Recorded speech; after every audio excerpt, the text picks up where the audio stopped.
Bonjour, c'est Claire-Lise. Alors, voilà, je vais vous faire cet audio qui me tient à cœur sur la toile de la sororité. Je suis vraiment contente de partager ça avec vous aujourd'hui, euh, qui va vraiment nous mettre profondément en lien dans l'essence même de ce que nous faisons dans ce podcast. Donc, je continue là, on est sur la brochette des 10 audios pour les 10 derniers jours d'octobre, en lien avec donc cet enseignement amérindien de l'énergie du mois d'octobre, qui s'appelle La Tisseuse et qui est donc en lien avec ce conte amérindien que nous écoutons, que nous étudions dans ce livre qui s'appelle Les 13 mères originelles. Donc en octobre, nous étudions cette énergie de la tisseuse. Nous essayons d'explorer la dynamique de cette énergie qui tisse entre l'univers et la terre, la toile de nos rêves, et transforme nos rêves dans la matière, en tangible. Donc en réalité, on est dans le monde vibratoire, hein, c'est un monde complexe, et on peut essayer de regarder ça de différentes façons. Et cette année, je vous propose cette organisation avec tous ces audios de fin du mois d'octobre. Donc c'est une dynamique de 10 audios. Alors, on a eu cette première audio où je vous ai parlé que nous vivions un cycle, peut-être la fin d'un cycle planétaire. Puis, je vous avais fait une deuxième audio où je vous ai un peu parlé de la géométrie de l'univers. Et je pense que c'est une audio qui est assez importante à écouter pour comprendre un peu plus les profondeurs de notre tissage intérieur jusque dans nos cellules et jusque dans notre ADN. Et comment ça se passe, ce tissage sur la toile.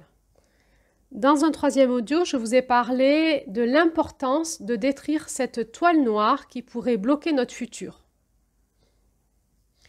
Ensuite, il y a eu ce quatrième audio qui pour moi est de toute importance, où je vous ai parlé du paradigme de l'abondance, qui est l'intelligence et la puissance du féminin, et qui pour moi est notre passage essentiel de vie actuellement. Et donc là, on arrive à cette cinquième audio où je vais vous présenter cette notion de toile de sororité. Alors là, avec cet audio, on plonge vraiment dans notre initiation chamanique en lien avec ce livre des 13 mères originelles que nous suivons sur ce podcast.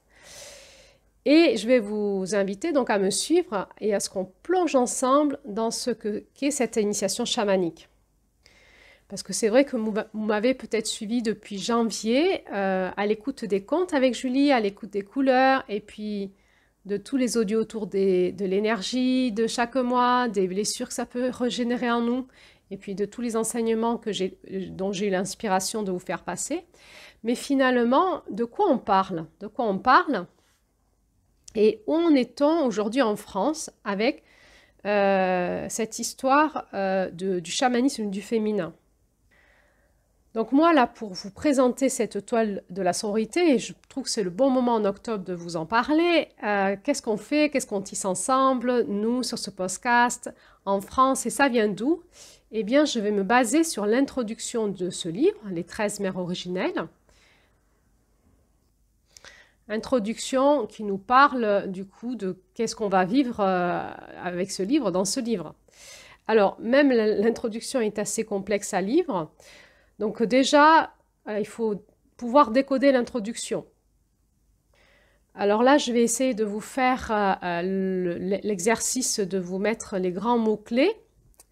Et vous allez voir, c'est un peu encodé, donc il faut avoir accès un peu au langage imagé, au langage symbolique pour essayer de comprendre de quoi ça nous parle. Et puis ensuite, je vais vous expliquer comment la toile s'est construite petit à petit en France et depuis quand, et on en est où aujourd'hui, pour vous resituer. Et puis aussi comment moi je me situe dans cette toile, dans cet enseignement qui m'est propre. Donc sur cette toile qu'on peut appeler la toile de la sororité. Et puis dans une deuxième partie sur cet audio, je vous parlerai de l'ombre de la Terre et de l'ombre de la Lune. Ça me paraît important d'aborder avec vous ce sujet parce que dès qu'on parle du féminin sacré et des rituels qu'on peut faire ensemble entre femmes, il faut quand même qu'on puisse bien avoir conscience de l'ombre de ce que l'on fait aussi pour pouvoir faire des rituels le plus possible dans la conscience. Voilà. Donc allez, c'est parti, je vais vous parler un peu de l'auteur de ce livre, des 13 mères originelles, et de l'origine de cette transmission qui nous a été retransmise par cet auteur, Jamie Sams. Qu'est-ce qu'elle a vécu, comment elle a fait pour écrire ce livre, d'où ça venait ses enseignements, et ensuite qu'est-ce qui s'est passé derrière. Donc en fait, Jamie Sams, c'est un petit peu celle qui, au milieu, a fait passer... à tisser cette toile d'un monde à l'autre, du monde amérindien, d'un enseignement ancestral, au monde occidental, d'un enseignement écrit. Donc elle, Jamie Sams, elle est née en octobre 1951 et elle est décédée en décembre 2020. C'était une femme d'origine française et amérindienne, et ses ancêtres étaient descendants de plusieurs tribus. Donc, il y avait les tribus du Cherokee, des Seneca, Choctaw et Mohawk. Donc, excusez-moi, vous voyez que je ne suis pas très bonne pour la prononciation des noms étrangers. Donc là, c'est des noms amérindiens en plus. Cherokee, Seneca, Choctaw et Mohawk. Elle a d'abord passé une première partie à rechercher l'enseignement de ses ancêtres, à se reconnecter à ses origines, et je vais vous expliquer. Et puis ensuite, elle a passé une deuxième partie de sa vie à vraiment se mettre au service des Amérindiens. Elle a été une chamane importante, elle a été un membre important de ce qu'on appelle la loge d'enseignement du clan du loup, qu'elle a dirigée, et elle a aussi accompagné des retraites en tant que leader cérémoniel. Elle a écrit plusieurs livres à propos de la spiritualité amérindienne. Elle a beaucoup transmis. Et elle a ensuite beaucoup œuvré pour le peuple amérindien. Elle a aux jeunes, aux Amérindiens, vous savez, les Amérindiens qui ont été pris dans l'alcoolisme et la drogue. Elle a beaucoup œuvré pour des programmes d'alphabétisation pour ses enfants. Enfin bref, elle a beaucoup œuvré pour les Amérindiens et je vous laisserai retrouver sur Internet son histoire si ça vous intéresse, mais c'était un sacré personnage. Et donc elle a fait cette grande œuvre, en plus de nous passer tout cet enseignement oral sous forme de contes et de livres et de le commercialiser et puis d'arriver comme ça à le transmettre sur plusieurs langues dans plusieurs pays. Et donc, elle nous explique dans l'introduction de ce livre un petit peu sa quête, son histoire. Et donc, elle va se retrouver au Mexique en train de rechercher ses origines. Et elle va trouver un enseignant chamanique, un homme, auprès duquel elle a expérimenté la voix du guerrier, la voix chamanique des hommes. Cet homme s'appelait Joaquim Muriel Spinoza. Et elle a fait avec lui ses premiers rituels et sa première quête de vision. Et ensuite, il a compris qu'elle devait plus recevoir l'enseignement des femmes. Et il lui a dit qu'il y avait 2 femmes, là, très âgées, qui avaient encore cet enseignement oral amérindien des femmes, du chamanisme féminin. Et il l'a orienté vers ces 2 femmes, donc. Et donc, elle a retrouvé ces 2 femmes, et ce sont ces 2 femmes qui sont vraiment à l'origine de ce livre et de cette transmission. En fait, à travers ce livre, c'est la transmission de ces 2 femmes qu'on reçoit. Donc, ces 2 femmes s'appelaient Sissi et Bertha, de leur vrai nom que je ne sais pas prononcer, Sissi Lohing Crow et Bertha Broken Bow. Excusez-moi, ça m'amuse toute seule. Bon, je fais l'effort de prononcer leur nom pour honorer leur mémoire, mais je m'amuse toute seule parce que j'ai eu 2 en anglais au bac, j'ai jamais été bonne. Donc vraiment, je me connecte à leur âme et je les remercie du fond du cœur pour tout cet enseignement qu'elles ont transmis à travers Jamie Sams. Et donc, en fait, je vais les appeler Sissi et Bertha. Donc, elles étaient nées dans les alentours des années 1840 et quand Jamie Sams les a rencontrées, Sissi avait 120 ans et Bertha 127. Donc, elles étaient très âgées, c'est presque incroyable à à croire. Et toutes les deux, elles étaient donc les dernières d'une longue lignée de femmes amérindiennes. Et Jamie Sams les a rencontrées au début des années 1970. Et elle avait elle-même 22 ans. Donc elle avait 22 ans, elle rencontre Sissi qui en avait 120 et Bertha 127. Et elles vont donc lui retransmettre ces contes des 13 mères originelles en espagnol pour qu'elle puisse bien les comprendre parce que sinon elles parlaient amérindien. Enfin dans leur langue d'origine quoi. Donc ces deux grand-mères, elles venaient d'un peuple amérindien qui s'appelle les Kiowa. Donc c'est une nation amérindienne qui vivait essentiellement dans les plaines de l'ouest du Texas, de l'Oklahoma et de l'est du Nouveau-Mexique, à l'époque de l'arrivée des Européens. Mais après, donc, ce peuple a fui vers les montagnes mexicaines parce qu'ils ont refusé d'être parqués dans les réserves américaines lors du génocide amérindien. Donc, ben voilà, puisqu'on parle de la tisseuse a fait rencontrer Jamie Sams et ses deux grand-mères au Mexique. C'est incroyable, hein? Et ces deux grand-mères ont retransmis ces contes à Jamie Sams. Et donc, elle a reçu cette voie de médecine de la femme.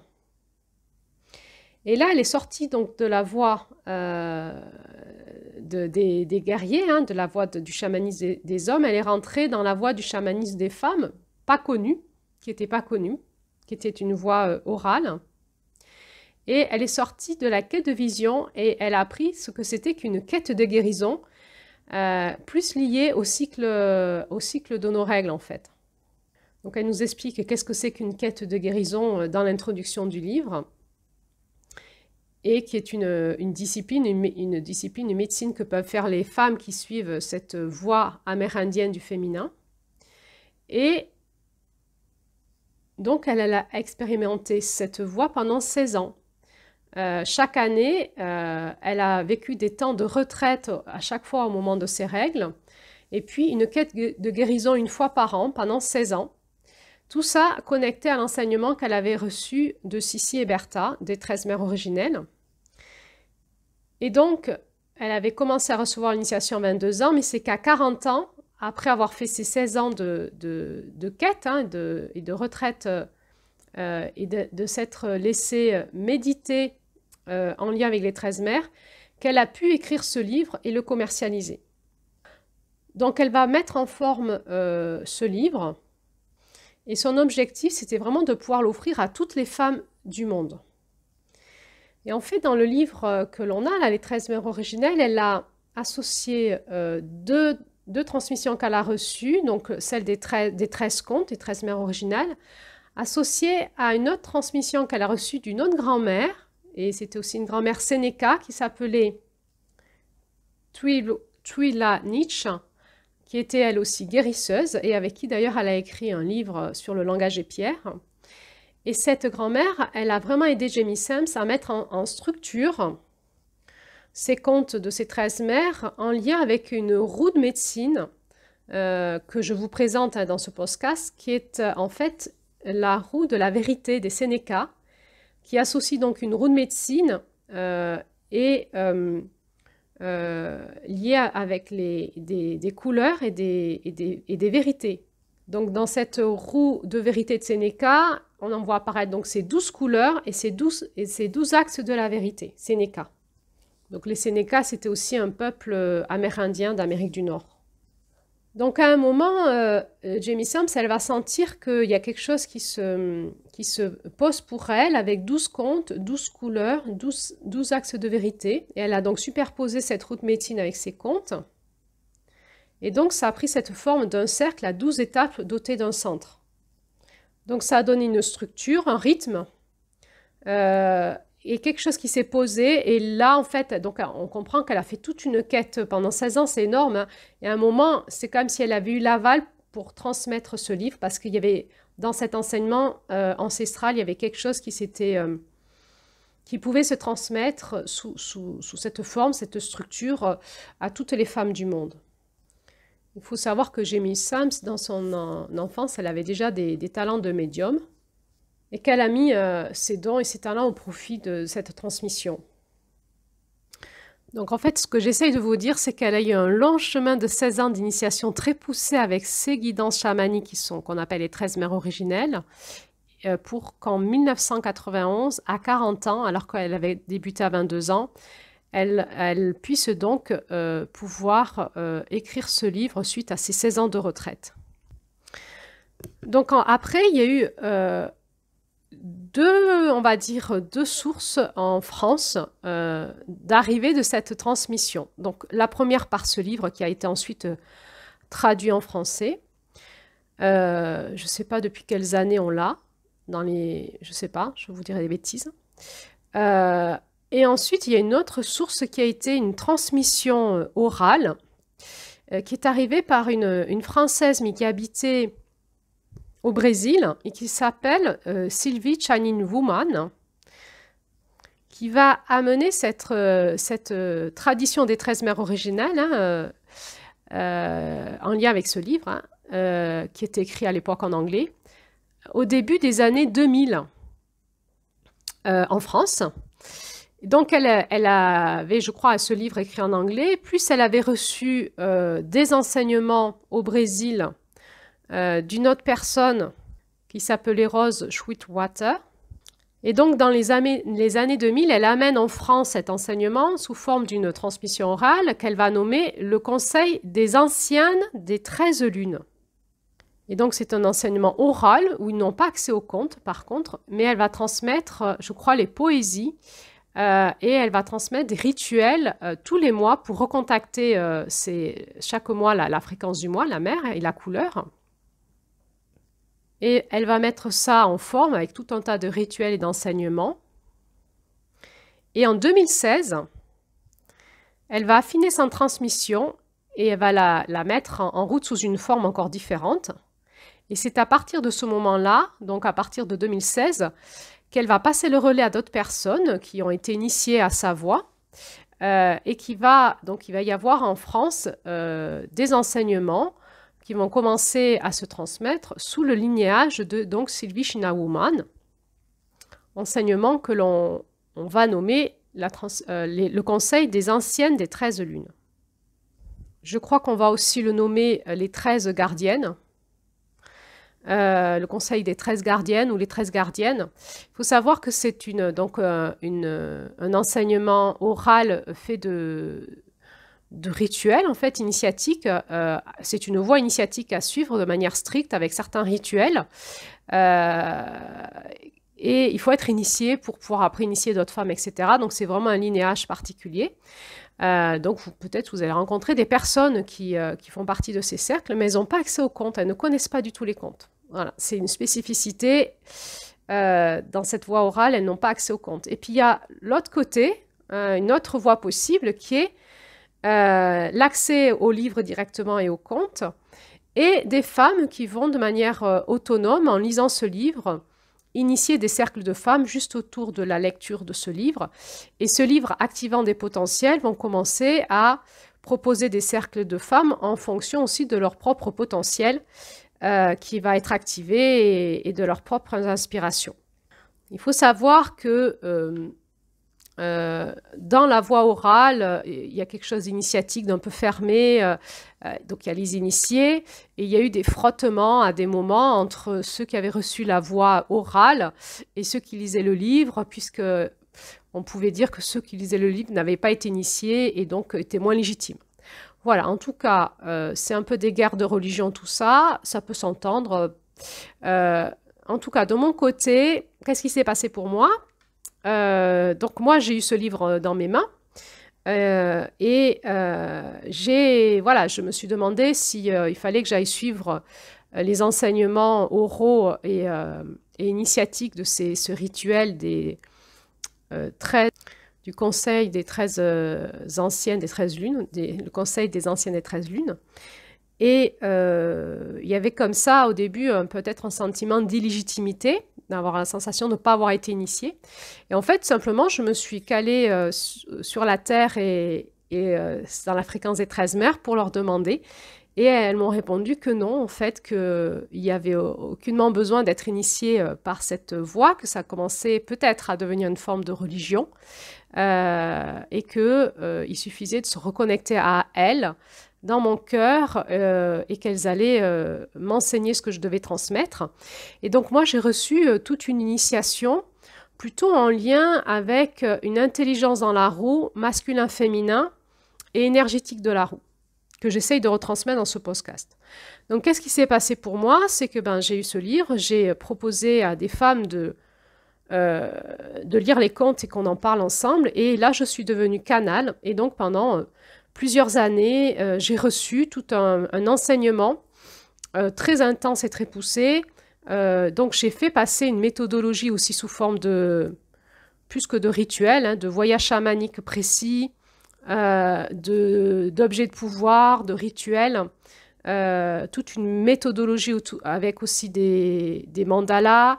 On m'a fait travailler plusieurs niveaux d'initiation, des initiations plutôt en lien avec travailler notre énergie masculine, des initiations plutôt en lien avec travailler notre énergie féminine. Et puis j'ai reçu tout cet enseignement sur toute l'énergie de la roue. Et maintenant, je reçois l'appel de transmettre ça sous une forme plus simplifiée pour que ça soit accessible à toutes les personnes qui veulent avoir accès à cette dynamique de la roue, peut-être sous forme d'une méthodologie plus organisée sous forme de roue. Voilà, pour l'instant j'en suis là, je ne peux pas vous en dire plus. Il faut savoir que ce que j'ai reçu, ce que j'ai transmis aux femmes qui sont venues s'initier avec moi, n'est pas une voie que j'ai demandé aux femmes de retransmettre derrière moi, mais plutôt aujourd'hui, je supervise des femmes qui travaillent avec ces dynamiques des 13 mères originelles pour les reconnecter à leur propre médecine et les encourager à récupérer leur propre rituel en lien avec leur propre médecine personnelle.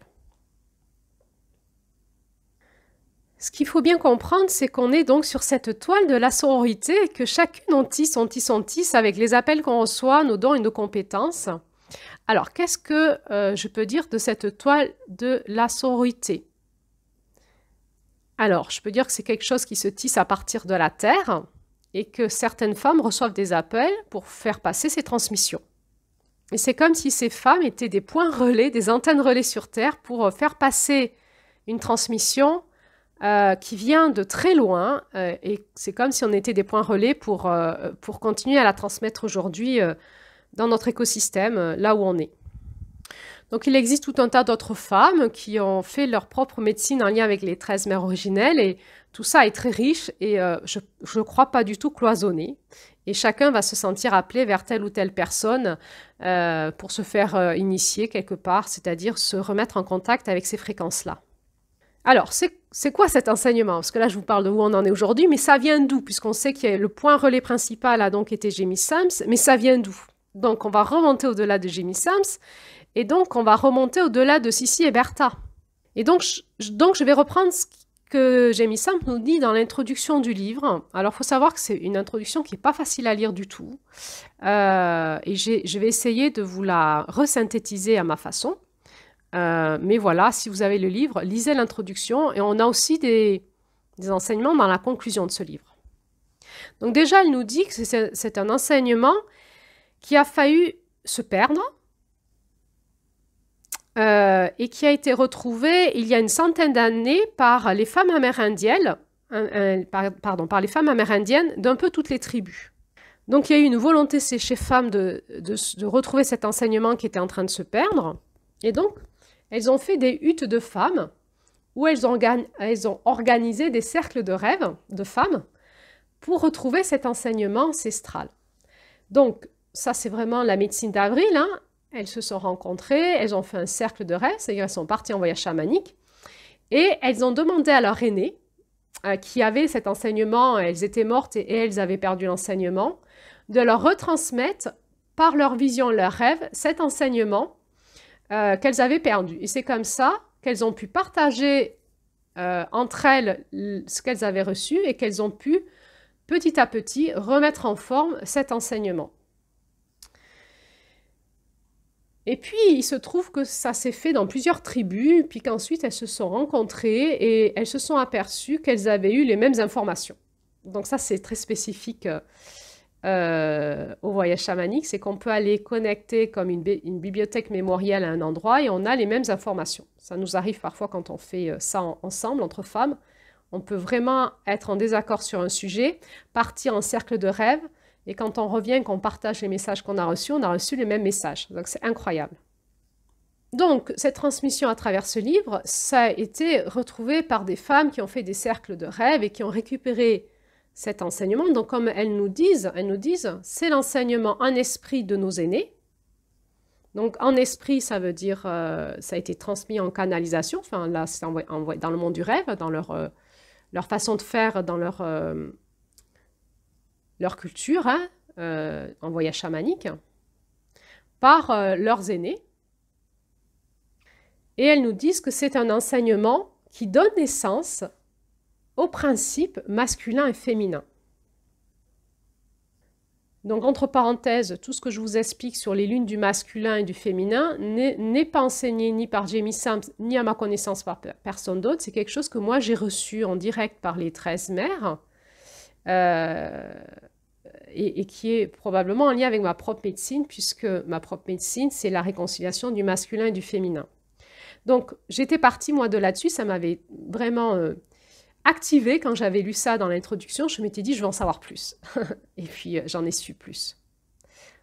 Alors, maintenant, je vais vous demander un peu de concentration, parce que ce que je vais vous dire, là, c'est des mots-clés de ce qui est dit dans l'enseignement, dans cette introduction, pour essayer de vous faire comprendre l'esprit de la sororité. Hein. C'est quoi cet esprit de la sororité? Cette toile de la sororité, c'est quoi? Donc, je vais vous dire ce qu'elles nous disent et vous allez voir, c'est un langage chamanique. Ce qu'il faut bien comprendre, c'est que on rentre dans une culture chamanique, dans un langage chamanique. L'introduction nous parle de rituels chamaniques, mais l'objectif, c'est pas qu'on devienne des chamans, nous. L'objectif, c'est qu'on reprenne ça dans notre culture aujourd'hui, dans les femmes que nous sommes, de mon point de vue. Donc, il faut un peu s'accrocher parce que c'est pas dans notre langage, mais il faut le reconvertir peut-être à notre langage pour essayer de le comprendre. Donc, elles nous disent que cet enseignement nous parle de l'esprit, avec un grand E, de la planète Terre. Comment moi je retraduis ça? Je pourrais retraduire que c'est de la vibration, de l'énergie ou de l'encodage ou de la structure ou de l'intelligence de la Terre, de la planète Terre. Et cet esprit de la planète Terre est accessible à tous, en soi, dans notre propre cœur. Et donc, nous pouvons le retrouver en se reconnectant à la Terre, à notre propre cœur. Et ça, je vous l'ai un petit peu expliqué hier dans l'audio sur l'abondance. Le lien entre l'abondance et la reconnexion au centre de la Terre. Donc, dès que nous nous reconnectons dans notre cœur et que nous nous reconnectons aussi au centre de la Terre, nous recevons l'esprit de la planète Terre, c'est-à-dire sa vibration, sa fréquence, son encodage. Et nous pouvons donc en autonomie retrouver ces enseignements dans notre cœur. Et ça, c'est très important. L'esprit de la sororité, il y a quelque chose de très autonome où nous allons apprendre finalement à se reconnecter dans notre cœur, à notre Oranda, à notre essence spirituelle, à la Terre, à l'essence spirituelle qui est au cœur de la Terre, et pouvoir communiquer avec elle d'esprit à esprit, d'essence spirituelle à essence spirituelle, d'Oranda à Oranda. Et là, on est en plein dans la spiritualité du féminin. Comment de mon cœur au cœur de la Terre, je peux communiquer. Et là, ben, on est pile poil dans l'énergie de janvier, en fait. Hein, première mère de clan. Donc, la toile de la sororité, c'est d'abord ça. C'est d'abord que les femmes et les hommes aussi puissent se reconnecter de leur principe féminin à celui de la Terre, de notre cœur, au cœur de la Terre, et que nous puissions récupérer l'intelligence de la Terre et pouvoir discuter avec elle. Donc, Jamie Sams, elle nous dit dans l'introduction du livre que cet enseignement amérindien, ça parle des 13 aspects de la Terre mère, de la Terre mère, de la planète Terre. Donc là, il ne nous est pas dit que c'est les 13 mois de l'année, il nous est dit que c'est les 13 aspects de la Terre-Mère, mais que c'est aussi les aspects guérisseurs de la Lune et de la Terre. Donc on voit que là, il y a déjà un tissage de rayons, de lumière, de rythme entre la Lune et la Terre, et que ça, c'est un aspect guérisseur, et ça nous est précisé, c'est la médecine des femmes. C'est la médecine des femmes. Ce sont les 13 aspects de la Terre-Mère. C'est cet aspect guérisseur entre la Lune et la Terre. Et en réalité, c'est la médecine des femmes qui nous est transmise avec les 12 cycles de la Lune. Bon, jusque-là, on comprend à peu près quelque chose. Mais par contre, ça va un petit peu, l'enseignement là, de l'introduction va un petit peu nous révéler certaines choses un peu plus complexes. Voilà ce qu'il nous est dit. Il nous est dit que ces fréquences, ce sont les gardiennes du monde de l'esprit, chargées de préserver la fertilité de la Terre. Donc les gardiennes du monde de l'esprit, donc c'est des gardiennes qui sont pas concrètes, hein, qui sont dans l'intangible, et on peut, si on reconvertit ça en mots un petit peu de nos civilisations, parfois on dit qu'on a des anges gardiens, et bien on pourrait penser que c'est comme 13 anges gardiens de la Terre, mais ou des archanges, ou des divinités gardiennes de la Terre, on pourrait dire ça comme ça.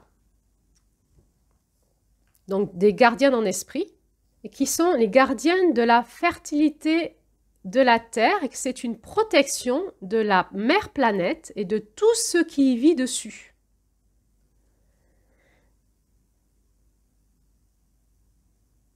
Donc il semblerait que ces fréquences, peut-être de couleurs, ou en tout cas de ces fréquences-là, il y a comme 13 gardiennes qui protègent la Terre et tout ce qui vit dessus pour que la Terre garde sa fertilité.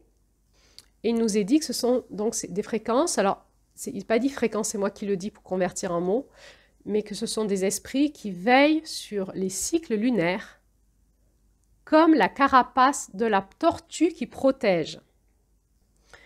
Donc il faut savoir que dès qu'on trouve en archéologie l'emblème de la tortue, ça nous parle toujours de l'esprit de la sororité, c'est-à-dire du lien des femmes avec la fertilité de la planète Terre, toujours. Et on va retrouver sur la carapace de la tortue 13 carrés qui correspondent à ces 13 énergies. Alors, il y a un autre mystère qui nous est révélé. On nous dit que c'est en lien avec le mystère des 13 crânes de cristal. Alors, je ne sais pas si vous avez déjà entendu parler des 13 crânes de cristal. Certains oui, certains non. On pourrait dire que c'est comme des légendes ou une mythologie. Je vous propose de fouiller sur Internet. Dans la conclusion du livre, il nous est dit que les crânes de cristal, les vrais, hein, qui sont encodés par ces fréquences de ces 13 gardiennes, ont été enfouis, je crois, dans la mer et qui ne sont pas accessibles aux humains parce que si les humains les récupéreraient, ils n'en feraient pas bon usage, évidemment, et qu'il y en a un ou deux qui sont gardés très secrets par des familles gardiennes de ces crânes de cristal, dans le très grand secret, et que tous les crânes de cristal qu'on expose dans des musées ou autres sont des faux crânes de cristal.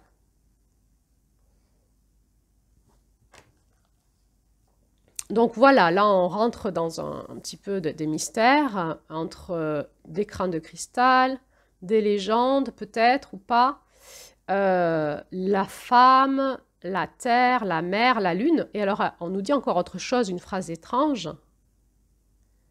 C'est le mystère de la lune. Cet enseignement est le mystère de la lune. Il nous est dit que ces talents et ces dons, tissés dans le mystère, ce sont les talents et les dons, tissés dans les mystères de grand-mère lune, qui se reflètent à travers la terre, dans l'incarnation physique de la femme. Alors, je vais répéter cette phrase parce qu'elle est mystérieuse et elle est à comprendre avec notre cœur. Donc, c'est le mystère de la lune, et il nous est dit, ses talents et ses dons, tissés dans les mystères de grand-mère lune, se reflètent à travers la terre-mère, dans l'incarnation physique de la femme. Je vais répéter.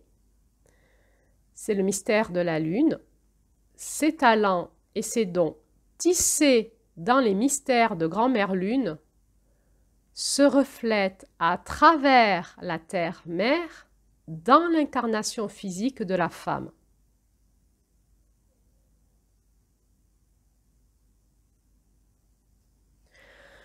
Et ensuite, on nous parle de cette voie initiatique et on nous dit, voilà, c'est en se connectant à ces rythmes, à ces cycles, de ces lunes et de l'année, hein, de ces rythmes et de ces cycles, les rythmes des lunes et le cycle des années, des mois et des années, que ce récit donc des 13 mères et des contes pourra être considéré non pas comme une légende particulière à une tribu, mais bien comme la médecine de la femme.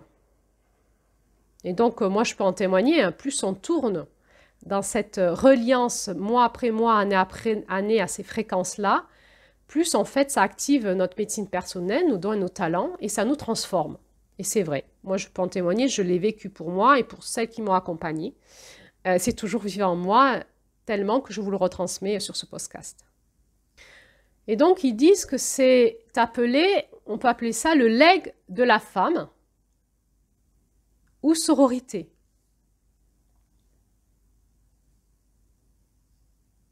Cet enseignement est donc le legs de la femme, de sa médecine et de sa transformation, ou sororité.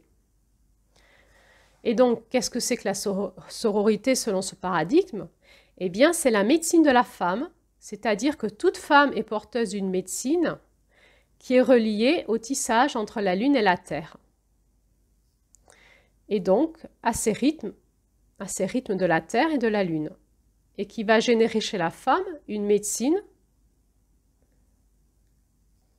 qu'on va appeler legs de la femme ou sororité.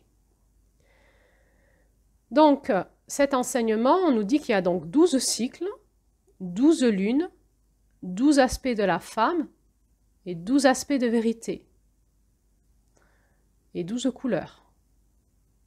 Donc, un mois, un enseignement, une vérité, et chaque mois, on se rapproche de l'unité. Et la 13e lune, qui est au centre, c'est le chiffre de la transformation, qui est le chiffre de l'unité. Et donc là, on rentre dans une initiation, hein, où il faut le vivre pour le comprendre, être initié, donc soit par des cercles de femmes sous la médecine d'une femme que vous avez choisie, qui vous accompagne, soit en autonomie toute seule, ou soit dans ce tissage de sororité avec plusieurs femmes, parce que finalement, on est toutes reliées à ces contes et on va toutes être activées par nos médecines et ça va s'appeler la complétude. Et on va le voir juste après, comment on peut tisser entre nous, s'entraider, parce qu'il y a, en fait, à un moment, il nous est dit que c'est un enseignement qui n'appartient à aucune race ou à aucun système de croyance ou religion. Donc ce n'est pas de la religion, ce n'est pas un système de croyance, c'est une reliance entre les femmes, la lune et la terre. Et que ces révélations, elles sont universelles et qu'elles ont été révélées à toutes les femmes sages de toutes les races. Donc, ce n'est pas juste amérindien, évidemment, puisque c'est la reliance de la femme à la terre et à la lune, ce n'est pas qu'amérindien. Mais aux femmes amérindiennes, on leur a donné de retransmettre ça en lien avec la terre. Et il nous est encouragé de ne pas figer cet enseignement comme étant une vérité propre à quelqu'un, mais bien comme étant une vérité universelle, et qui peut être, et chaque femme peut être un reflet de cette vérité universelle. Alors, dans l'introduction, on nous dit aussi que les effigies d'origine qui nous relient à ces grands-mères ont disparu depuis longtemps, mais que la médecine de ces grands-mères, de ces gardiennes, est toujours présente dans son intégralité. Il nous est dit, les esprits de ces anciennes grands-mères sont autant de lumière pour guider la sororité, c'est-à-dire la médecine des femmes. Alors, là, j'en profite pour dire aussi autre chose. Est-ce qu'elles ont vraiment existé? Est-ce que ces contes, c'est l'histoire réelle de femmes qui sont vraiment venues sur la Terre à un moment? Ou est-ce que ce sont des contes et donc comme une légende qui nous parle de quelque chose? Eh bien, à chacun et à chacune de s'en faire sa propre histoire.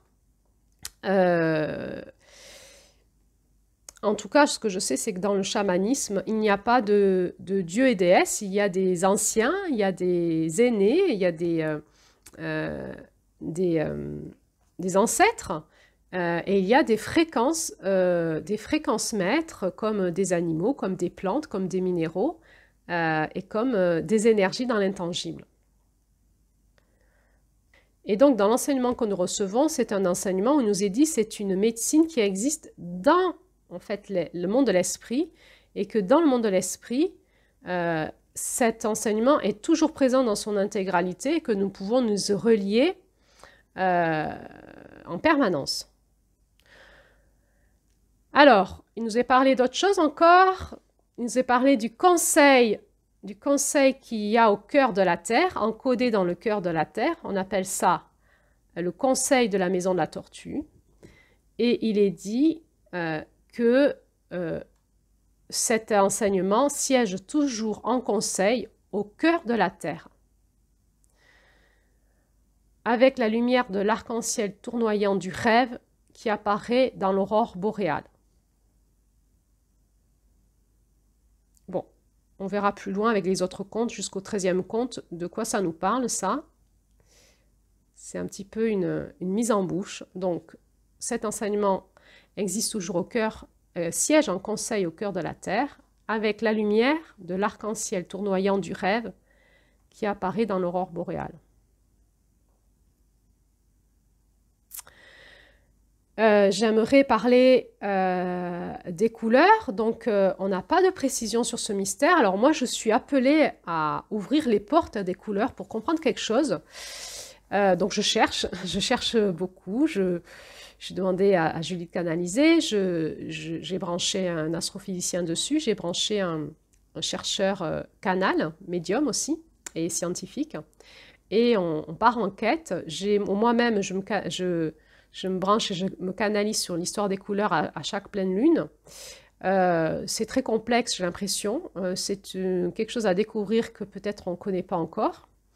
Par contre, de manière pratico-pratique, j'ai envie de dire, j'ai demandé à d'autres femmes qui enseignent sur ça et aussi dans la voie des gardiennes, là, et personne ne sait me dire, n'a de précision sur ces couleurs. Il semblerait que pour l'instant, en tout cas les gens que je croise ne se sont pas posé la question d'où viennent ces couleurs et comment elles s'organisent. En tout cas, nous, ce qu'on sait, c'est que ça vient d'une roue de vérité des Sénéca, et que chaque signe lunaire est protégé par une couleur, et cette couleur correspond aux caractéristiques de l'énergie du mois, des dons et des talents et des capacités du principe féminin de ce mois-là. Et donc, je suis en quête pour comprendre plus loin ce mystère des couleurs actuellement. Et cet encodage, parce qu'on sent bien qu'il y a un encodage et peut-être un encodage fréquentiel de lumière, quantique en fait. J'essaye de comprendre. En tout cas, je me laisse guider par l'appel. Donc, je vous invite à me contacter d'ailleurs, hein, si vous connaissez des personnes qui ont des infos là-dessus ou voilà, qui sont aussi en quête sur ce sujet-là, de me relier, de tisser la toile ensemble, me ferait bien plaisir. Alors, si nous revenons à cet enseignement, donc ces 13 gardiennes du monde de l'esprit représentent les 13 gardiennes de la sagesse, et donc elles ont laissé un encodage dans 13 crânes de cristal. Il nous est dit que pour pouvoir comprendre leur médecine, ça nécessite de le comprendre avec notre cœur et pas avec l'intellect. Sinon, on ne peut pas recevoir leur enseignement. Donc, notre cœur active une intelligence spirituelle qui peut recevoir leur enseignement et pas notre intellect. Il faut donc qu'on soit connecté à notre cœur. On est invité à rentrer dans le silence, à accueillir leur présence dans notre cœur et elles viennent nous parler dans notre cœur, en nous-mêmes. On est invité à faire ce voyage intérieur qui rallume la flamme de la transformation du féminin en nous-mêmes dans ces 13 aspects. Et cette transformation qui va se faire au cœur même de notre principe réceptif, donc féminin, de notre nature humaine. Donc moi, ce que je peux témoigner, c'est quand je reçois ces fréquences dans mon cœur, ces fréquences de couleur, je me cale sur la couleur, sur la lumière de la couleur ou sur le nom. Et j'en profite là pour vous dire qu'il y a eu 2 éditions, 2 livres. Il y a eu une nouvelle édition de ce livre. Donc il y a 2 éditions et il y a parfois une variation de nom des mères suivant les éditions. Et moi, je me base sur l'édition ancienne. Voilà. Mais voilà, moi, je me base sur le nom en français qu'on nous a donné de chaque mère, sur la fréquence de couleur. Et je les reçois dans mon cœur et je peux témoigner qu'il y a comme une activation en moi d'intelligence, de fréquence, un nettoyage des soins aussi, beaucoup de soins. Et je peux communiquer avec elle et échanger en conseil. Elle m'explique beaucoup de choses, que ce soit sur ma vie privée, sur des questions que j'ai pratico-pratiques, sur des conflits que je peux avoir relationnels, sur des peurs, enfin surtout, c'est comme des grands-mères en fait, qui guident la femme que je suis sur tous les sujets qui me préoccupent. Donc je vous encourage vraiment à faire ces pratiques si vous en avez envie, de méditation, de ralentissement, de recevoir leur fréquence dans leur cœur et de les rencontrer dans votre Oranda, au sein même de votre Oranda qui en est porteuse. Donc il nous est dit que ces 13 aspects que l'on peut recevoir dans notre cœur permettent à la femme de se soigner, et il est dit de se soigner elle-même. En étant dans cet état méditatif et en recevant ces enseignements de ces 13 gardiennes. Si la femme respecte les points d'équilibre terre, ciel, cœur et féminin, masculin, amour de son corps et ses rythmes, donc si la femme respecte les points d'équilibre terre, ciel, cœur, féminin, masculin, amour de son corps et de ses rythmes, elle deviendra un modèle de guérison, amour véritable de soi-même et guérison pour elle-même. Elle acquérera en elle-même cette paix intérieure et donc pourra générer la paix dans le monde et elle sera donc un modèle pour l'humanité. Et alors on comprend que ce principe de la toile de la sororité, ce principe de la sororité relie la femme à la terre, à la lune, à elle-même, mais aussi à l'humanité. Et il nous est dit encore ça.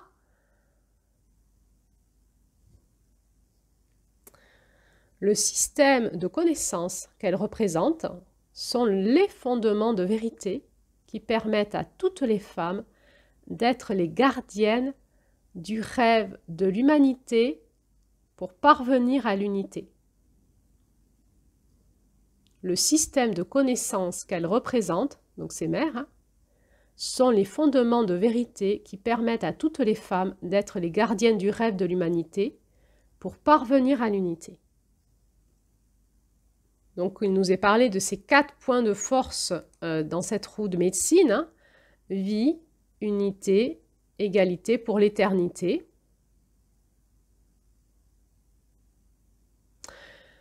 Il nous est rappelé que c'est une vérité qui est éternelle et qui se révèle de manière unique à chaque personne et qui appartient à tous les enfants de la terre.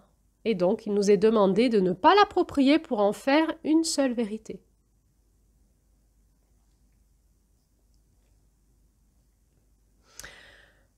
Alors, il va nous être parlé de l'esprit de la sororité et non pas de la sororité simplement. Et pour moi, il y a une grande différence. La sororité en France aujourd'hui, si on est entre femmes, c'est la sororité. Dans cet enseignement amérindien, c'est pas ça. C'est l'esprit de la sororité. C'est quelque chose de sacré qui relie les femmes, la terre et ses gardiennes et la lune. Et les femmes entre elles. Et c'est quelque chose de spirituel et de sacré, de très particulier. Et qui nous est appelé, donc nous est dit que c'est le legs de la femme. Alors, c'est comme une vibration, c'est comme un égrégore, une énergie particulière, c'est cette toile qui se tisse entre la Terre, les lunes, ses fréquences et les femmes.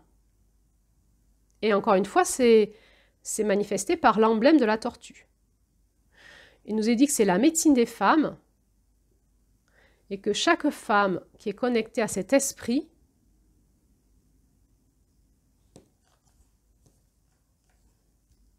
Donc chaque femme est connectée à cet esprit, qui est l'esprit de la sororité, et que cet esprit vient de la terre. Et du tissage de la terre et de la lune en chaque femme. Et donc chaque femme est connectée à cette toile de la sororité. Et c'est en écoutant à l'intérieur d'elle-même qu'elle recevra un enseignement unique qui lui sera propre et qui sera propre à ses propres leçons de guérison. Il nous est dit que ces visions viendront à l'intérieur d'elle-même de son ventre. Et que le rôle de la femme est de prendre soin, de recevoir et de donner la vie. En prenant soin d'elle, de donner naissance au rêve en se reliant à la terre-mère qui est la source de tout ce qui nous donne du plaisir.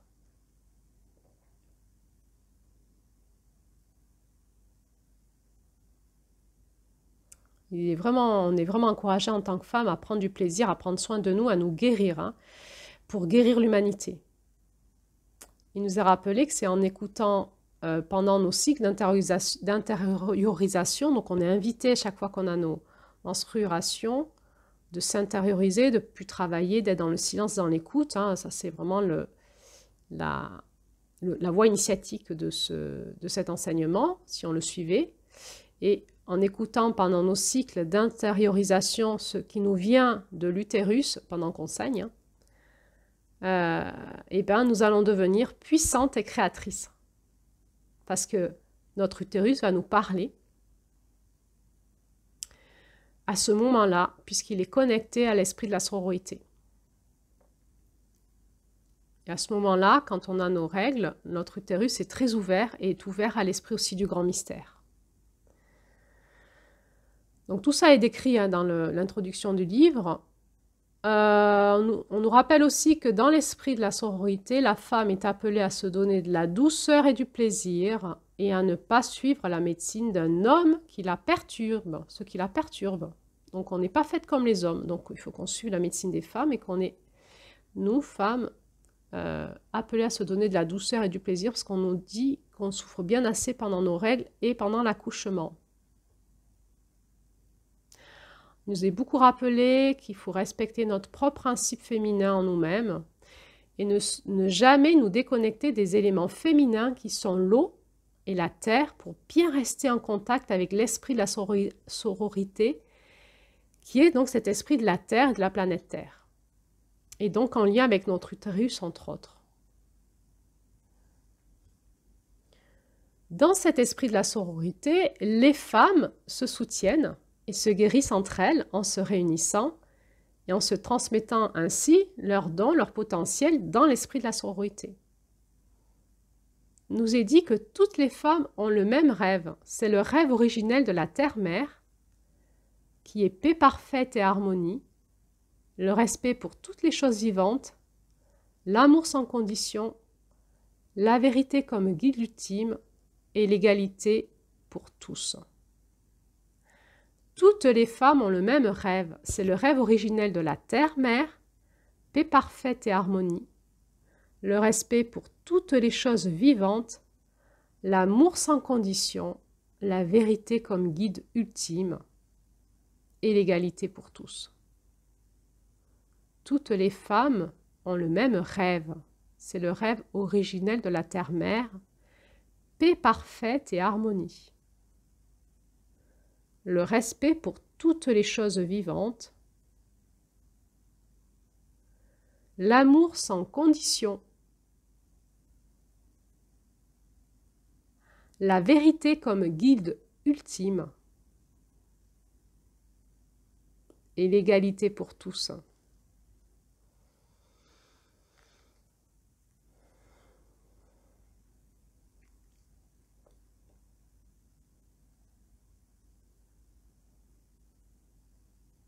Alors on appelle ça la complétude, c'est le fait d'avoir ce rêve commun. Et quand on partage, chaque femme partage son rêve qui lui est propre ensemble, bien, ça fait la complétude. Le partage de dans l'esprit de la sororité de nos rêves, qui va nous ramener à ce rêve de la terre-mère qu'on a tous, en nous et ensemble. Donc on nous dit que dans le lien de la sororité, on a ce rêve en commun, on a aussi ce lien du sang, hein, qui est le lien du cycle de la fertilité par nos règles. On sait que quand les femmes se rassemblent entre elles, petit à petit, elles ont en commun, elles ont leurs règles en même temps en fait. Hein. C'est incroyable ça, je ne sais pas si vous l'avez déjà vécu, moi je l'ai vécu plusieurs fois, où on se cale sur la lune et on a toutes nos règles en même temps, petit à petit. Quand on prend l'habitude de se réunir de manière évidemment régulière ensemble, si c'est pas si c'est irrégulier. Voilà, petit à petit, dans l'esprit de la sororité, on voit qu'il y a quelque chose qui se cale hein, avec la lune et entre nous, c'est incroyable, c'est comme ça. C'est irrationnel.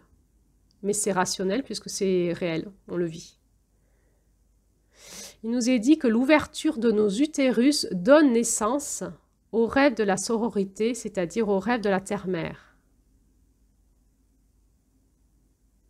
L'ouverture de nos utérus donne naissance au rêve de la sororité, c'est-à-dire au rêve de la terre-mère. Alors, dans l'esprit de la sororité, chaque femme est égale aux autres et met ses talents au service de l'ensemble. Et aussi est responsable en tant que femme à enseigner aux jeunes et à partager avec eux notre sagesse. Dans cet esprit de la sororité, nous nous soignons et nous nous aidons les unes les autres et nous sommes responsables de la guérison du monde.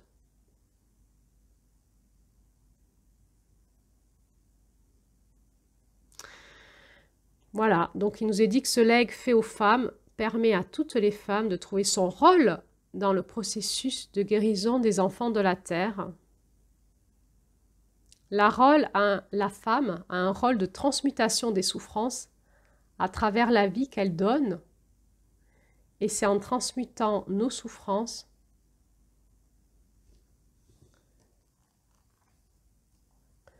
qu'on va être en soin pour la totalité de la vie sur notre planète. On sent bien qu'il y a un lien direct dans cette toile dans l'invisible, entre la Terre, la Lune, ses gardiennes et les femmes, nos utérus, notre sang, notre cœur, notre puissance du féminin. Il y a quelque chose qui est vraiment en lien avec...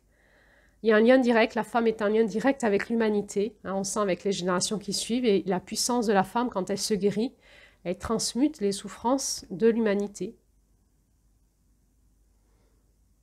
Et il nous est dit aussi cette chose étrange, c'est qu'on peut mettre au monde, en mettant au monde nos rêves, on met au monde les rêves de l'humanité. Et en prenant soin de la vérité qui est au sein de nos propres rêves, on prend soin des rêves de l'humanité. Donc en fait, quand on écoute tout ça, on est vraiment encouragé à prendre soin de nous. C'est en prenant soin de nous que tout le monde va mieux ensuite sur Terre. C'est quand les femmes et les enfants iront bien et les femmes iront bien, l'humanité ira mieux, quoi. Et donc on est encouragé dans l'esprit de la sororité à devenir nos visions. Hein, celles qui sont à l'intérieur de notre cœur et qu'on va coucher par notre utérus en lien avec la Terre, la Lune et les gardiennes, à devenir nos visions et à être un modèle pour l'humanité. Voilà. Alors, je vais finir cet audio en vous lisant quelques phrases de cette conclusion du livre. Après une année où l'on a consacré à soi ce temps particulier, il devient évident pour la femme qu'elle peut avoir confiance en elle-même, s'engager à être elle-même, ouvrir son côté réceptif et se sentir bien d'être seule. La récompense de cette préparation est de découvrir la joie d'être en contact avec son essence spirituelle, son oranda, avec aussi les rythmes de son corps, avec le grand mystère, ses totems, le monde de l'esprit, la grand-mère lune et la terre-mère. Lorsque nous saurons voir la beauté à l'intérieur de nous et que nous aurons intégré les leçons de la féminité, nous serons personnellement investis de la protection et de la force de ces 13 figures qui protègent la sororité. Nous serons personnellement investis de la protection et de la force de ces 13 figures qui protègent la sororité, et à ce stade-là, nous deviendrons nos propres visions. Les 13 mères sont éternelles et elles offrent leur force à chacune de nous, femmes et hommes, dans l'esprit de vérité et au nom de l'amour. Elles sont donc éternelles, elles offrent leur force à chacun de nous, femmes et hommes, dans l'esprit de vérité et au nom de l'amour. Dans l'esprit de vérité et au nom de l'amour.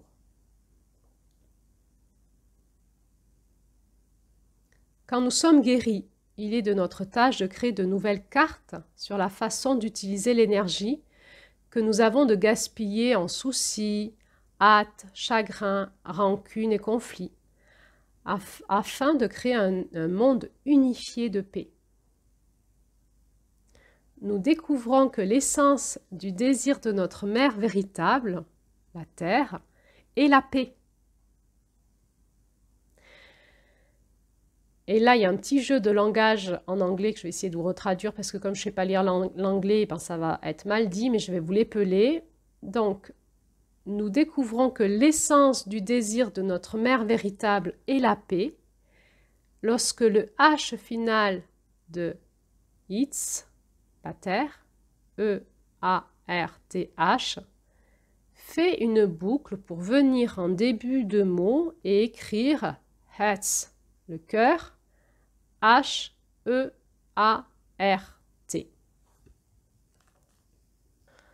Voilà, la toile de la sororité, ça nous fait rentrer dans quelque chose, ça nous fait vibrer dans le cœur et dans la beauté de quelque chose de sacré. On le comprend bien, on l'a déjà beaucoup vécu peut-être, si vous suivez cet enseignement depuis quelques mois. Vous sentez que ça vous transforme peut-être. Et je dirais que finalement, comme l'emblème de cette tortue qui porte sa maison et qui va lentement, nous aussi on a besoin de ces 12 lunes, ce chiffre de la transformation, pour comprendre, pour intégrer tout cet enseignement dans notre corps, dans nos tripes, dans notre matrice, dans notre cœur, dans notre psyché. Et nous avons besoin de guérison, de nettoyer au plus profond de nos cellules toute cette histoire de femmes bafouées, victimes pour réhabiliter notre matrice dans la lumière, afin de pouvoir transmettre à notre lignée et au monde quelque chose de propre, de vivant, de lumineux, de soutenant et de sacré en lien avec cette médecine de la paix, de l'amour de la terre et aussi de la vérité. On peut comprendre que ce sont comme des fréquences sur lesquelles nous pouvons nous relier, que ces fréquences sont dans l'univers, mais aussi au cœur de la Terre, que ce sont comme des présences, des encodages, des fréquences vibratoires, et nous pouvons nous laisser traverser, vibrer, pour nous laisser réinformer de leur présence. On peut les voir comme des gardiennes, comme des anges féminines, comme des archanges féminines, voire comme des fréquences divines de protection, qui gardent la fertilité de la terre et la fertilité des femmes. Et nous avons tout ça en nous. Et cet encodage qui est au centre de la terre, ces fréquences qui sont là, on va parler donc du conseil de la maison de la tortue, qui est au centre de la terre. Et c'est comme s'il existait au centre de la terre un cercle où ces fréquences vibrent et où nous pouvons aller en vision, en méditation, nous ressourcer en leur sein, dans ce centre. Et donc on peut comprendre qu'en tant que femme, mais aussi qu'en tant qu'homme, dans son principe féminin, nous pouvons comprendre ce que nous pouvons faire pour continuer à œuvrer, pour être dans cet esprit de la sororité, c'est-à-dire dans l'esprit de la terre qui est là pour amener donc cette paix, la guérison dans l'humanité sur la terre. Alors voilà, ça me paraissait important de remettre l'église au centre du village et dans cette lune de la tisseuse, de pouvoir aller explorer ce que c'est que ce tissage de la sororité ensemble et qu'est-ce que nous faisons ensemble. Alors j'espère que cette synthèse vous a plu. Et je n'ai pas fini cet audio. Donc tout ça c'est très chouette. Il y a une belle lumière et maintenant je vais vous parler de l'ombre de la Terre et de l'ombre de la Lune parce que c'est finalement ce qu'on nous parle dans le mois de juin, hein. C'est ce coyote, cette ombre. Et donc il va falloir qu'on sache quand on rentre dans l'esprit de la sororité, quel est notre coyote, quelle est notre ombre. Pourquoi les gardiennes de la Terre? Pourquoi la Terre a besoin de gardiennes? D'abord. Donc, la chose qui est bien, c'est qu'en se connectant à elle, on est protégé. Mais on comprend que la Terre, dans sa surface, à la surface de la planète, eh bien, les êtres humains ont perdu cette intelligence de la Terre. Ils ont perdu cette connexion. Et ils se sont comme détachés d'elle. Ils sont devenus comme un cancer, en fait, hein, comme des cellules qui ne sont plus reliées à l'intelligence du corps et qui font leur truc toutes seules dans leur coin et qui vont faire crever l'ensemble. Hein. Donc, qu'est-ce qu'ils font? Ils la pillent, ils l'intoxiquent, ils ne la respectent pas. Et à la surface de la Terre, l'intelligence de la Terre, elle est cassée. C'est comme si son programme ne fonctionne plus, là où sont les humains, qui la bousillent. Mais son programme, il est toujours en son centre. Même si ça ne fonctionne plus dans sa surface, ça fonctionne en son centre.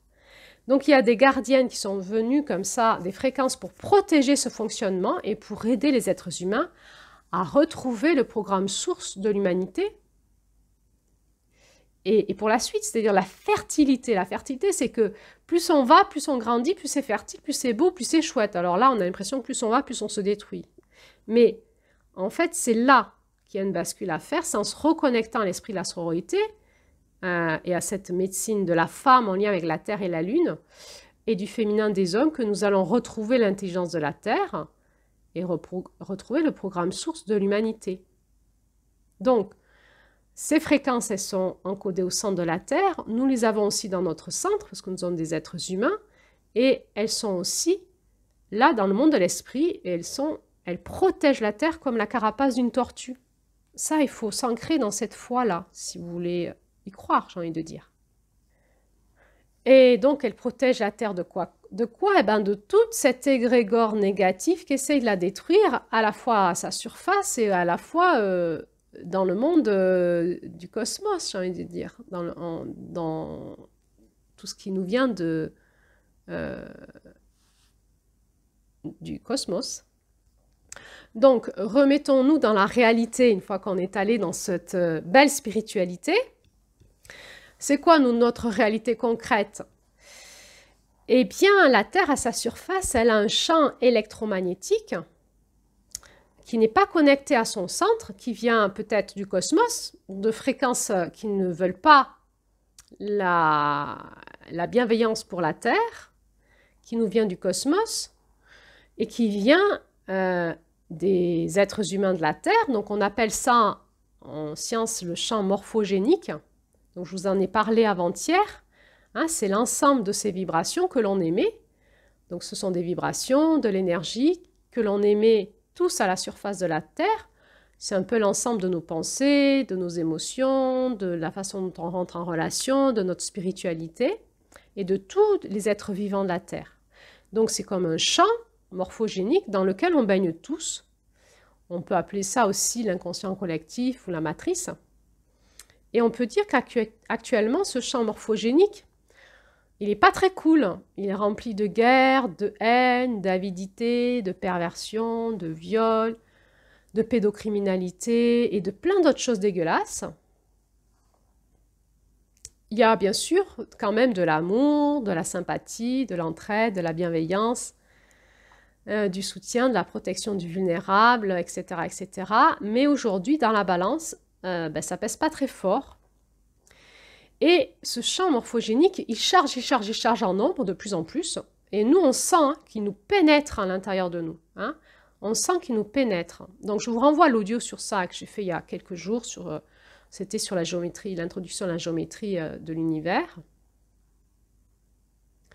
Et donc, on sent qu'on est agi, c'est-à-dire qu'on reçoit de l'extérieur ces informations qui nous agissent et qui nous stressent. mais aussi qui vont animer en nous des états émotionnels, des pensées et des façons de vivre, de rentrer en relation entre nous. Et ces énergies, elles passent par nos centres énergétiques, mais elles passent aussi par nos yeux, ce qu'on regarde, les films, les symboles, par nos oreilles, ce qu'on écoute, les musiques, la radio, les informations, par nos centres énergétiques, j'en ai parlé, par nos cellules, par tout ce que l'on mange, nos relations, tout ce qu'on échange entre nous, par nos cœurs, nos mots, nos sourires ou pas, notre langage non verbal, bien sûr par notre sexualité, etc., etc. Donc, qu'est-ce que nous avons besoin de faire? Nous avons besoin de contrebalancer tout ça, déjà en nous pour pouvoir vivre, et puis ensuite pour que le champ morphogénique monte en fréquence vibratoire et monte en lumière. Et comment on va faire? Eh bien, on va contrebalancer tout ça en montant en vibration et en restaurant à l'intérieur de nous une fréquence beaucoup plus haute que ce champ morphogénique, d'abord pour nous protéger, hein, c'est comme des flux, donc plus nous on rayonne, ben, le flux ne pénètre pas, il est refoulé, pour ne pas recevoir cette négativité-là, mais aussi petit à petit pour nettoyer ce champ morphogénique. Et donc, bah, en fait, c'est perdu d'avance, vous avez vu la puissance du truc. Donc, en fait, pour retrouver cette puissance-là, nous n'avons pas d'autre solution que de nous connecter au centre de la Terre et à la Terre elle-même qui, à travers nous, dans ce réseau énergétique, qu'on peut appeler la toile de la sororité, va d'elle-même agir à travers nous. Et c'est en nous connectant à son centre qu'elle agit à travers nous et on n'a qu'à se laisser faire. Donc, c'est ça notre posture, parce que si on se connecte sur l'ombre de la Terre et tout ce qui a été dévoyé et qu'on se pleure et qu'on dit « il faut l'écologie, pauvre Terre, on est en train de la tuer », mais vous êtes des enfants, on n'est pas en train de la tuer, elle va nous éjecter.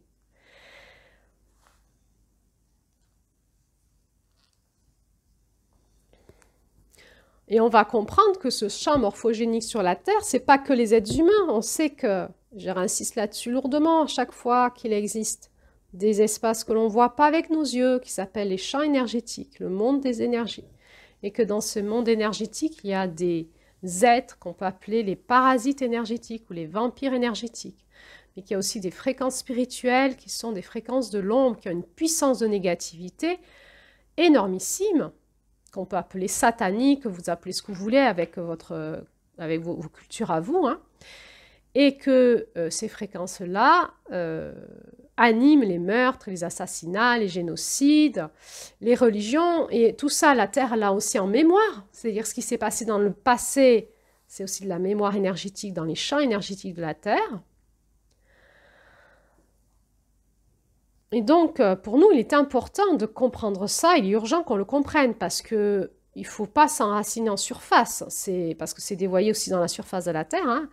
Il ne faut pas qu'on fasse pousser nos racines juste en disant pousser tes racines de dessous tes pieds.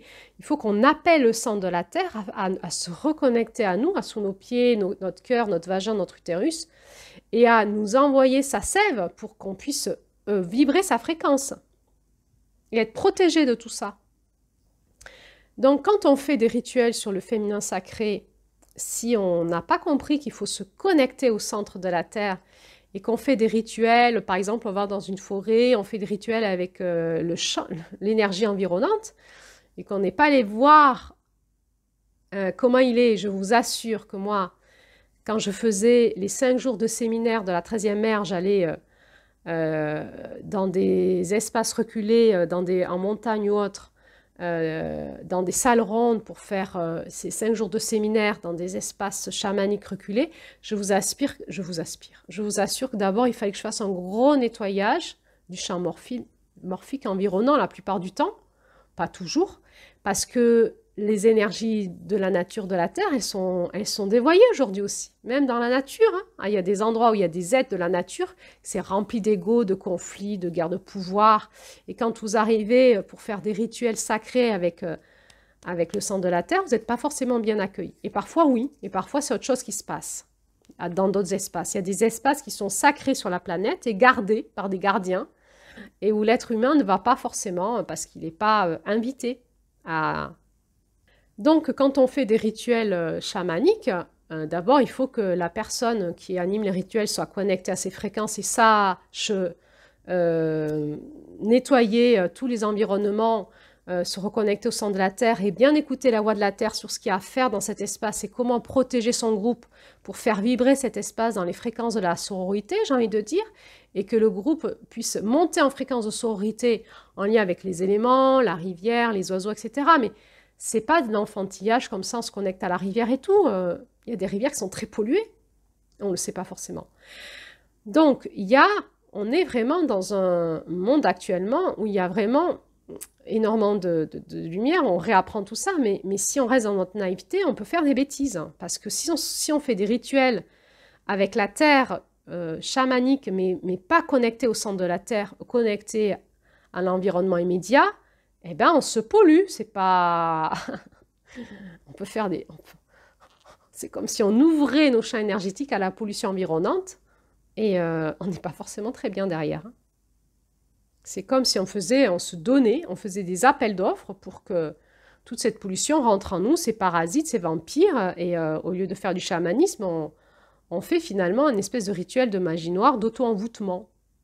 Donc aujourd'hui, on ne peut plus faire comme avant, c'est-à-dire que les fréquences d'ombre montent à une telle force qu'il faut qu'on soit vraiment connecté à la voix de la Terre et qu'on écoute ce qu'elle nous dit, qu'on soit dans ce discernement.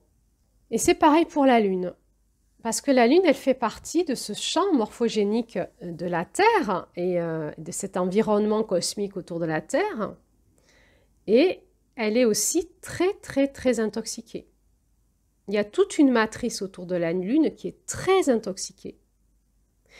Il faut d'abord savoir que la Lune est utilisée depuis la nuit des temps pour faire des rituels de magie noire. Donc il y a des gens qui vont projeter sur la Lune des programmes de magie noire pour telle et telle personne, telle et telle femme, telle et telle descendance. Et elle a ces programmes-là.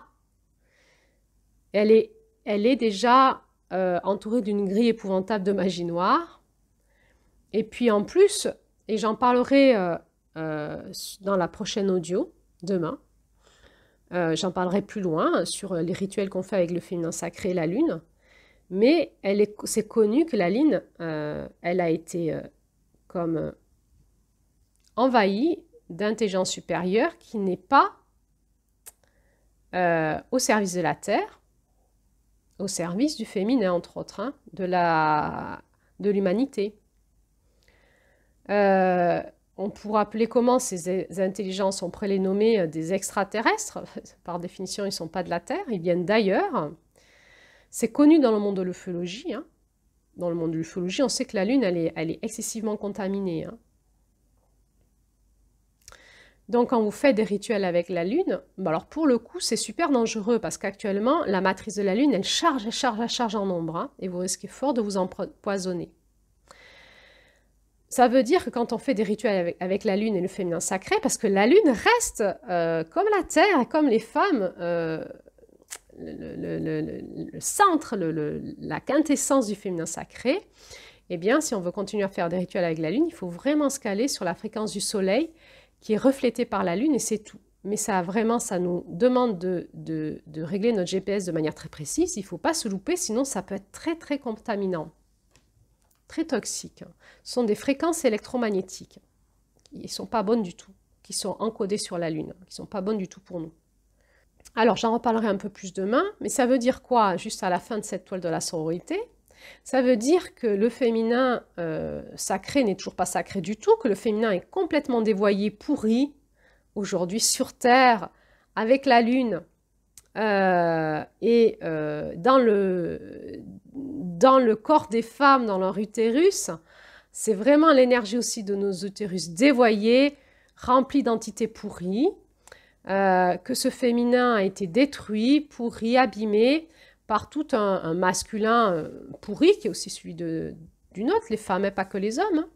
Et nous avons un énorme travail encore à nettoyer, à restaurer le féminin, mais surtout un énorme travail de conscience avec notre masculin.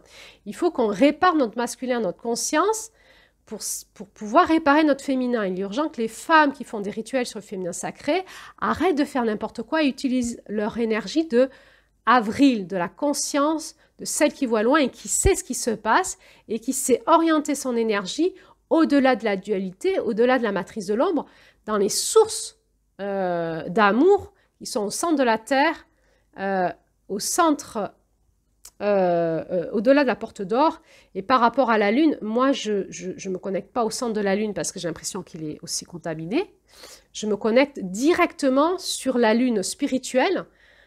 On nous dit que tout ce qui est en bas est comme en haut. Et en fait, j'ai reçu l'information que cette Lune n'est que le reflet d'une autre Lune divine, spirituelle. Et je me connecte directement aux fréquences du féminin sacré qui sont, comment je pourrais dire, dont la Lune est le reflet par symbole. Voilà, j'espère que cet audio vous a plu. Moi, j'ai eu beaucoup de plaisir à vous le faire, à me relier à cette toile, à ce tissage et à ces femmes et à toutes ces anciennes qui essayent à travers ces enseignements de nous parler, de nous soutenir. Hein, cette toile de la sororité qui est au-delà du tangible, qui a toutes ces anciennes et ces femmes sages qui essayent à travers nous, ces femmes sur Terre, de nous réanimer, de nous animer dans notre sacré pour qu'on en soit porteuse. On en est loin. On en est loin, c'est pas la peine qu'on se raconte des histoires. Revenons à la conscience, continuons à travailler notre masculin, nous reconnecter à la Terre, et ça pourra aller plus vite que prévu. Donc retour à l'audio sur l'abondance, et puis demain on ira un peu plus loin, et puis ensuite on se reconnectera à la toile de lumière après-demain. Alors je vous dis à demain pour la suite.